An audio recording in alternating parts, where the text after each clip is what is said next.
আগামীকাল ভোট, আপনারা উৎসবের সাথে ভোট দিতে যাইবেন।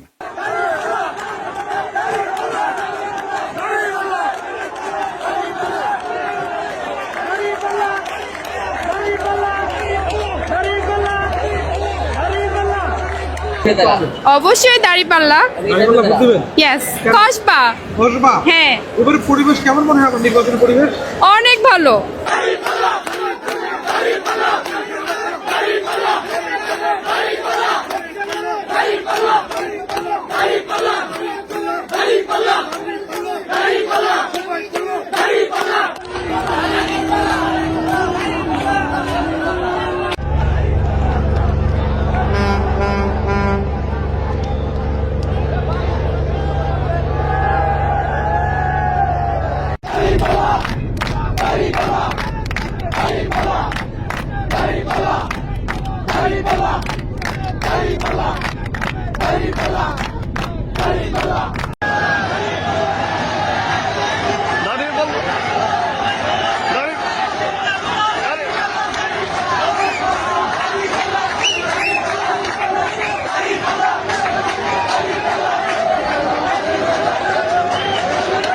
এত বছর ধরে ভোট মানেই ছিল ভয়, কারচুপি, নাটক আর আগেই লেখা ফলাফল।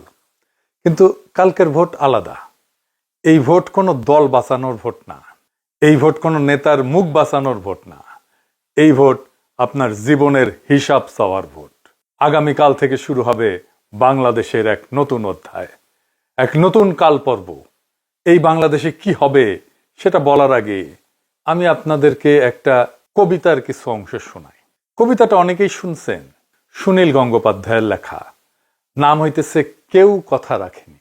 আমি মাঝখান থেকে পড়তেছি। মামাবাড়ির মাঝি নাদের আলী বলেছিল, বড় হও দাদা ঠাকুর, তোমাকে আমি 3 প্রহরের বিল দেখাতে নিয়ে যাব। সেখানে পদ্ম ফুলের মাথায় সাপ আর ভ্রমর খেলা। নাদের আলী, আমি আর কত বড় হব? আমার মাথায় ঘরের ছাদ ফুঁড়ে আকাশ স্পর্শ করলে তারপর তুমি আমায় 3 প্রহরের বিল দেখাবে? একটাও রয়্যাল গুলি কিনতে পারিনি কখনো। লাঠি লজেন্স দেখিয়ে দেখিয়ে চুষেছে লস্কর বাড়ির ছেলেরা। ভিখিরির মতো চৌধুরীদের গেটে দাঁড়িয়ে দেখেছি ভিতরের রাস উৎসব। অবিরল রঙের ধারার মধ্যে সুবর্ণ কঙ্কন পরা ফর্সা রমণীরা কত রকম আমোদে হেসেছে। আমার দিকে তারা ফিরেও চায়। বাবা আমার কাঁধ ছুঁয়ে বলেছিলেন, দেখিস একদিন আমরাও। বাবা এখন অন্ধ, আমাদের দেখা হয়নি কিছুই।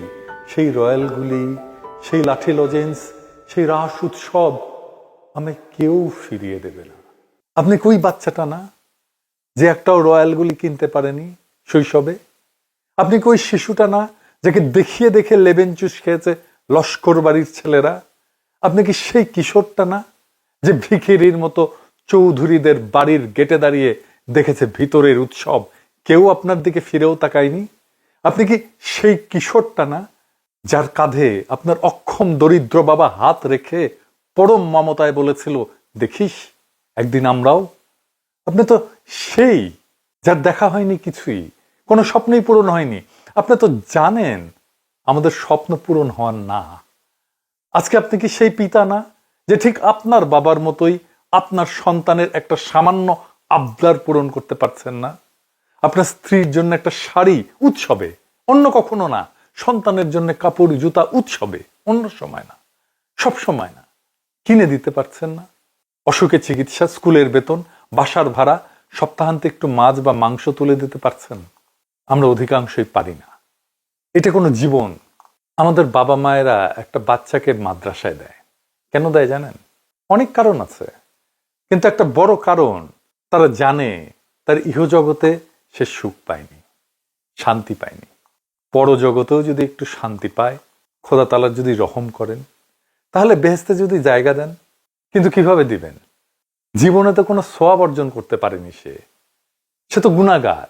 মানুষ মারা গেলে তার আমল বন্ধ হয়ে যায়, কিন্তু 3টা জিনিস চলতে থাকে: সাদকায়ে জারিয়া, উপকারী ইলম এবং নেক সন্তান যে তার জন্য দোয়া করে। সাদকায়ে জারিয়া কেমনে থাকবে? তার তো সংসারই চলতো না। আর ইলম থাকলে তো এই ব্যর্থ জীবন থাকতো না। একটাই আছে উপায়, যদি সন্তান নেক হয়, নেক সন্তান যদি আমার থাকে, তার দোয়া আমার আমলে যুক্ত হবে। তাই মাদ্রাসায় বাচ্চাদের দেয়, যেন ওই বাচ্চার ওসিলায় খোদা তাআলার দয়া হয়, রহম করেন, বেহেশতে একটু জায়গা দেন। আপনি ইহজগতে তার একটা মর্যাদার জীবন নিশ্চিত করতে পারলেন না, তার জীবনে ন্যায় ইনসাফ দিলেন না। আপনার জুডিশিয়ারি করাপ্ট, টাকা দিয়ে রায় কেনা যায়, আপনার আমলাতন্ত্র দুর্বিনীত, আপনার পুলিশ নির্মম, আপনার রাষ্ট্র অন্ধ, তাকে আপনি কিছুই দিতে পারেন না। আবার তার আল্লাহ খোদা, যার কথা চিন্তা করে ইহজগতের যন্ত্রণা সে সহ্য করে, তারে আপনি কায়রা নিতে চান কেন? বাইরে কোন অধিকারে, কোন সাহসে নিতে চান? এমপি হইবেন, হইয়া যাদের ভোটে এমপি হইবেন তাদের কথা ভুলে যাইবেন তো? হ্যাঁ, অবশ্যই ভুলে যাবেন। আপনি প্রথমে শুল্কমুক্ত গাড়ি আমদানি করবেন, তারপরে ঢাকার একটা প্লটের আবেদন করবেন। লজ্জা লাগে না? আপনি দেশ বা মানুষের সেবা করতে আসেন নাই, আসছেন রাষ্ট্রের সম্পদ লুট করতে। হাসিনার আমলে $234 বিলিয়ন লুট করে নিয়ে গেছে হাসিনা এবং তার লোকজন। কত টাকা জানেন? বাংলাদেশের মতো 4টা দেশকে 1 বছর চালানো যায় এই টাকায়। কি বিপুল পরিমাণে টাকা! এটা নিয়ে অল্প কিছু মানুষ, সবাই এখন বিদেশে বসে মৌজ মাস্তি করতেছে। কোনোটাই নিজের উপার্জনের টাকা না। এ টাকা তো হাসিনার আমলে, বাংলাদেশ স্বাধীন হওয়ার পর 55 বছরে এইরকম টাকাই পাচার হয়েছে প্রত্যেক বছর। আমরা গরিব না তো? আপনি গরিব না, আপনাকে গরিব বানায় রাখা হয়েছে, আমাদেরকে গরিব বানায় রাখা হয়েছে। এটা আপনার টাকা। এই $234 বিলিয়ন এটা আপনার টাকা। আপনার টাকা চুরি হয়েছে জন্যই তার ঘাটতি আপনার কাছ থেকে পুষায় নেয়। এই চুরি যদি না হইতো তাহলে আজকে যে সাবান 55 টাকায় কিনতেছেন সেটা আপনি 5 টাকায় কিনতে পারতেন। আপনি যদি শুধু টাকা চুরি ঠেকাইতে পারেন, টাকা পাচার ঠেকাইতে পারেন, আর কিচ্ছু করা লাগবে না, আপনি 55 টাকার সাবান 5 টাকায় কিনতে পারবেন। এই টাকা পাচার করে কিভাবে জানেন? ব্যাংক থেকে লোন নেয় আর শোধ দেয় না। ব্যাংকের যে ম্যানেজার ডিরেক্টর যে লোনটা দিছে সেও জানে এই টাকাটা ফেরত আসবে না, নিজেরাও কিছু নেয় আর লোন স্যাংশন করে দেয়, আর টাকাটা লোন নিয়ে পাঠায় দেয় দেশের বাইরে হুন্ডি কইরা, আর শোধ দেয় না টাকাটা। এইটারে বলে খেলাপি ঋণ। টাকা পাচারের সবচেয়ে বড় সিস্টেম হইতেছে এই খেলাপি ঋণ। এই ঋণ শোধ করতে হয় না, খালি রিশিডিউল করে, মানে টাকা দেওয়ার টাইম আসলে টাইম বাড়ায় নেয় লোন শোধ করার। এইভাবে চলতে চলতে চলতে চলতে একসময় ব্যাংকই বলে, আরে দূর, এ টাকা ফেরত আসবে না, বাদ দাও, লিল্লা করে দাও। কি মজা! বিএনপি বলতেছে দুর্নীতি দূর করবে, টাকা পাচার থামাবে, পারবে না। টাকা পাচার করার জন্য তো বিএনপি ইলেকশনে আসছে। এদের ক্যান্ডিডেটদের 59% খেলাপি ঋণ আছে, মানে 300 ক্যান্ডিডেটের মধ্যে 177 জনের খেলাপি ঋণ আছে। সে দেখে শুনেই এই চোর ডাকাতদের নমিনেশন দিছে। আপনি এদের ভোট দিবেন আর 55 টাকার সাবান 70 টাকায় কিনবেন। এখন দেশে থাকতে ঈদের সময় নানা ধরনের অনুষ্ঠান হয়, সংবাদ হয়। একটা সংবাদ দেখছিলাম, একজন বুড়ি মহিলা, তাকে জিজ্ঞেস করছে ঈদের দিনে আপনি কি খাবেন? ওই বুড়ি মহিলা বলছে, একটা ডিম পাইলে রান্না করে খাইতাম। এইটা আমাদের দেশের মানুষ, আর এই দেশের মানুষের টাকা চুরি করে, এই দেশের মানুষের টাকায় ফুটানি করে। তো বিএনপি না আসলে তাহলে কি হবে? জামাত এনসিপি এই সিস্টেমের মধ্যে নাই, তাদের দলে চোর নাই, তাদের ক্যান্ডিডেটদের মধ্যে খেলাপি ঋণ নেওয়ার লোক নাই। তারা আগে ক্ষমতা তো ছিল না, তাদের বিরুদ্ধে লুটপাতের কোনো ইতিহাস নাই, তারা পারফেক্ট না আমি জানি, কিন্তু তারা ক্লিন, পরিষ্কার এই রাষ্ট্রকে গড়ে তোলার যে পরিস্থিতি তাদের, তার মধ্যে কোনো খাদ নাই, এই প্রতিশ্রুতির মধ্যে কোনো প্রতারণা নাই। আর এই 12 তারিখে জামাত এনসিপি জিতলে আমরা কোথায় যাব? মির্জা ফখরুল বলছেন আমরা নাকি দেশটাকে পিছাই নিয়ে যাব। যে ঠিকই বলছেন, আমরা পিছায় যাব খেলাফায়ে রাশেদিনের ইনসাফের যুগে। সেই যুগে যাব যেখানে শাসন মানে ছিল না ক্ষমতার দম্ভ, শাসন মানে ছিল সৃষ্টিকর্তার কাছে জবাবদিহি। আমরা যাব সেই শাসনের দিকে যেখানে আমির রাতের অন্ধকারে শহরে ঘুরে বেড়াইতেন, নিজে কাঁধে খাবারের বস্তা তুলে নিতেন, খুঁজে খুঁজে দেখতেন কোথাও কোনো মা, কোনো শিশু না খেয়ে আছে কিনা, কোথাও কোনো শিশু অনাহারে কাঁদতেছে কিনা। যেখানে শাসক বলতেন ইউফ্রেটিস নদীর তীরে যদি একটা কুকুরও না খেয়ে মরে তার দায় আমার উপরে। সেই খেলাফতে শাসক কোনো আলাদা শ্রেণী ছিলেন না, তার জন্য ভিআইপি টার্মিনাল থাকতো না, তার জন্য প্লেনে ফার্স্ট ক্লাস বিজনেস ক্লাস থাকতো না, তার জন্য আলাদা ভবন থাকতো না, তিনি থাকতেন সাধারণ মানুষের মতো, খাইতেন সাধারণ মানুষের খাবার, তাই তিনি কাঁদতে পারতেন সাধারণ মানুষের কষ্টে। হ্যাঁ মির্জা ফখরুল, আমরা পিছনেই যাইতে চাই, আমরা সেই পিছনে যাইতে চাই যেখানে রাষ্ট্রের শক্তি ছিল ইনসাফ, আইনের শক্তি ছিল নৈতিকতায়, আর রাজনীতির মাপকাঠি ছিল সৃষ্টিকর্তার প্রতি নত হওয়ার ক্ষমতা। আর আপনাদের সামনে যাওয়া যদি হয় লুটের স্বাধীনতা, ভয়ের শাসন আর মিথ্যাকে নীতিতে পরিণত করা, তাহলে হ্যাঁ, আমরা সেই সামনে যাওয়া চাই না। আমরা ফিরে যেতে চাই খেলাফায়ে রাশেদিনের সেই ন্যায় ভিত্তিক শাসনে, যেখানে ক্ষমতা ছিল ইবাদত আর রাষ্ট্র ছিল মানুষের আমানত। জামাত এনসিপির সরকার ক্ষমতায় আসলে একটা জিনিস ধরে রাখতে পারেন, বাংলাদেশ থেকে দুর্নীতির উচ্ছেদ হবে। তারপরে আমরা বাংলাদেশকে একটা দরিদ্র বান্ধব রাষ্ট্র হিসেবে গড়ে তুলব। শুধু দরিদ্র বান্ধব না, আমরা বাংলাদেশকে মানুষ বান্ধব রাষ্ট্র হিসেবে গড়ে তুলব। আমরা কাউকে শাসন করতে চাই না, আমরা কারো উপরে আধিপত্য কায়েম করতে চাই না। আমরা চাই যদি সম্ভব হয় এদেশে প্রত্যেকটা মানুষকে সাহায্য করতে। আপনি সংখ্যাগুরু হন, সংখ্যালঘু হন, আপনি যে কোনো ধর্মের হন না কেন, আপনি সাঁওতাল হন, গারো হন, চাকমা হন, পাহাড়ি হন, সমতলি হন, আপনি খ্রিস্টান হন, আপনি মৌলবাদী হন, আপনি নারী হন, পুরুষ হন, হিজড়া হন, এই রাষ্ট্রে আপনি আগে মানুষ, তারপরে নাগরিক। আমরা জানি একজন মানুষ আরেকজন মানুষকে কষ্ট দিয়ে বাঁচতে চায় না। মানুষ চায় একে অপরের সুখের ভেতর দিয়ে বাঁচতে, আর একজনের দুঃখের উপরে দাঁড়ায় না। আমাদের সবার ভেতরে ওই মানুষটাকে মেরে ফেলা হয়েছে। এই 55 বছরে আমরা অন্তরের ওই মানবিক আলো আবার জ্বালাবো। ঘৃণা আর অবজ্ঞার উপরে দাঁড়ায় কোনো সমাজ টেকে না। এই রাষ্ট্রে আমাদের সবার কথা বলার জায়গা থাকবে। কথা বলার জন্য কেউ আপনাকে গুম করবে না, ক্রস ফায়ারে মেরে ফেলবে না। আপনার চিন্তা বা বিশ্বাসের কারণে আপনাকে পাকিস্তান বা ইন্ডিয়া চলে যাওয়ার নসিহত কেউ দেবে না। কারণ যে রাষ্ট্র নাগরিককে ভয় পায় সে রাষ্ট্র নাগরিকের না। অন্যকে ঠকায়, সম্পদের লোভ, প্রাচুর্যের লোভ মানুষের আত্মাকে বিষাক্ত করে তুলছে। লোভ আমাদের চারপাশে ঘৃণার দেয়াল তুলছে। লোভ লোভ এই লোভ আমাদের সমাজ থেকে, পরিবার থেকে, মানুষ থেকে বিচ্ছিন্ন করে ফেলছে। আমরা টাকার হিসাব করতে পারি খুব, কিন্তু মানুষের কষ্ট দুঃখ অনুভব করতে পারি না। আমরা অন্যের বেদনা বুঝতে পারি না। আমাদের সমৃদ্ধির চাইতে বেশি দরকার মানবিকতা, চাতুর্যের চাইতে বেশি দরকার দয়া, কঠোরতার চাইতে বেশি দরকার কোমলতা। আর এই গুণগুলো না থাকলে জীবন সহিংস হয়ে ওঠে। আর ঠিক তখনই এইভাবে সবকিছু হারায় যায়।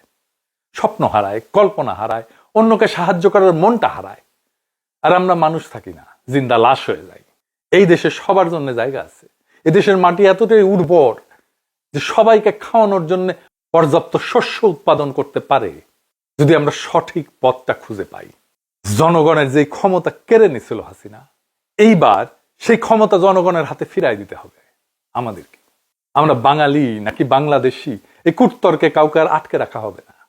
আমরা সবাই হব বর্ণ, গোত্র, জেন্ডার বৈষম্যমুক্ত বাংলাদেশ নামের এক অগ্রসর আধুনিক রাষ্ট্রের গর্বিত নাগরিক, এবং প্রত্যেকে হবে সমান নাগরিক।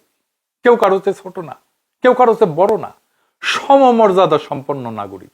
হিন্দু, মুসলমান, বৌদ্ধ, খ্রিস্টান, পাহাড়ি, আদিবাসী কেউ পরিচয়ের আড়ালে দাঁড়ায় নিজের অধিকার চাইবে না। কারণ অধিকার ভিক্ষা না, অধিকার জন্মগত। রাষ্ট্র আপনার ধর্ম পালনের অধিকার নিশ্চিত করবে, কিন্তু রাষ্ট্র কোনো ধর্ম পরিচয়ের কারণে কারো উপরে বৈষম্য করবে না।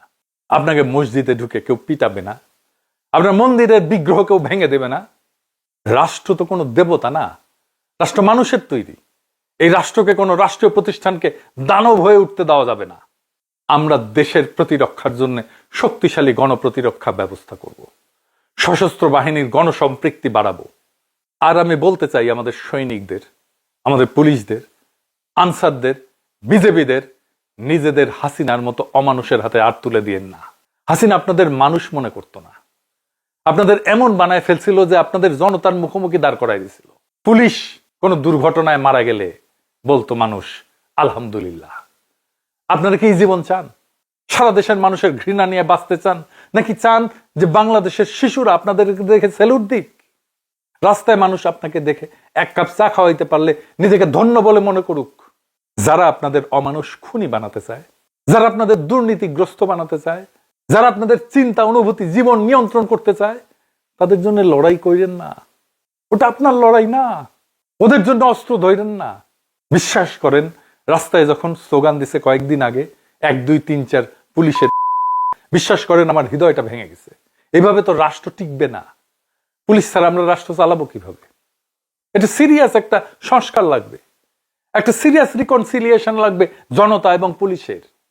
কিন্তু আপনাদের একটা কাজ, সৈনিক, পুলিশ, আনসার আর বিজিবি আপনাদের করতে হবে এই 12 তারিখে পূর্ণ পেশাদারিত্বের সাথে কাজ করতে হবে। আপনার পছন্দের দল হেরে গেলেও আপনার সামনে হেরে যাক, হারাই উচিত। সংশোধন হয়ে আবার ফিরে আসবে 5 বছর পরে। একটাই কাজ করবেন, কোনো কারচুপি, কোনো ভোট ডাকাতি, কোনো প্রতারণা আপনার সামনে হইতে দেন না। ভোট মানুষের আমানত, সেটা রক্ষার দায় পবিত্রতার সাথে পালন করেন। আমরা একটা নতুন বাংলাদেশ গড়ে তুলবো ইনশাল্লাহ। একসাথে উৎসবের সাথে ভোট দিতে যাবেন, আপনারা নির্ভয়ে ভোট দিতে যাবেন, আনন্দ করে ভোট দিতে যাবেন। 12 তারিখ জাতির আজাদির দরজা আপনিই খুলে দিতে পারেন, চাবি আপনার হাতে। জি, ব্যালটই চাবি। একজন ন্যায়পরায়ণ সৎ প্রতিনিধি নির্বাচন করেন। যদি একজন ন্যায়পরায়ণ শাসক প্রতিনিধিকে আপনি নির্বাচিত করতে পারেন, পরদিন থেকে আপনি আবিষ্কার করবেন এই দেশে কোনো নাগরিককে সীমান্তে খুন করার কারো সাহস হবে না। আন্তর্জাতিক আইন অগ্রাহ্য করে আমাদের নদীর পানি আটকে দেওয়ার দুঃসাহস কোনো রাষ্ট্র দেখাতে পারবে না। কেউ ক্ষমতার দম্ভে আমাদের মাথার উপরে ছড়ি ঘোরানোর কল্পনাও করতে পারবে না। মানুষ মানুষকে ভালোবাসতে শিখবে। ঘৃণার চাষবাস করে রাজনীতি করা অসম্ভব করে তোলা হবে। তরুণ পাবে শিক্ষা, যুবক পাবে কাজ, মুরব্বীরা পাবে সম্মান, নারীরা মর্যাদা পাবে। নারী নির্যাতন নামায় আনা হবে শূন্যের কোঠায়। সমাজে এবং রাষ্ট্রে ইনসাফ কায়েম করা হবে। ভয়, শঙ্কা আর অনিশ্চয়তা থেকে মুক্ত একটা সফল, নির্বিঘ্ন, আনন্দময় জীবন প্রত্যেক নাগরিকের অধিকার হবে।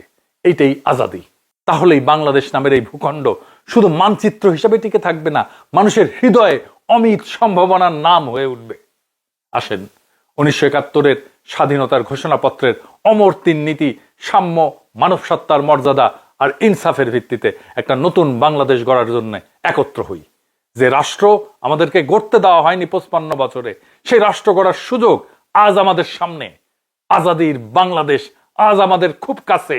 এই আজাদির মানে কোনো পতাকা না, এই আজাদির মানে কোনো দলের জয় না। এই আজাদির মানে একজন মানুষ আর একজন মানুষকে ভয় না পাওয়া। আজাদির মানে একজন বাবা তার সন্তানের চোখে চোখ রেখে বলতে পারবে, আমি চেষ্টা করছি, আমরা চেষ্টা করছি। আজাদির মানে একজন মা আর আল্লাহর কাছে কাঁদতে কাঁদতে বলবে না, হে আল্লাহ, ইহজগতে শান্তি দাও নাই, পরজগতে দিও। আজাদির মানে এই রাষ্ট্র আর দরিদ্র মানুষের কাছে পা দিয়ে দাঁড়ায় দানব হয়ে উঠবে না। রাষ্ট্র হবে মানুষের আশ্রয়, রাষ্ট্র হবে মানুষের আমানত। আমরা অনেক কিছু হারাইছি, স্বপ্ন হারাইছি, বিশ্বাস হারাইছি, একজন আর একজনকে ভালোবাসার ক্ষমতাও হারাইছি। কিন্তু আজও একটা জিনিস আমাদের হাতে আছে, সেটা ভোট।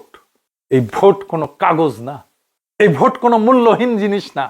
এই ভোট আপনার সন্তানের ভবিষ্যৎ, এই ভোট আপনার বাবার অপূর্ণ স্বপ্ন, এই ভোট আপনার মায়ের নীরব কান্না।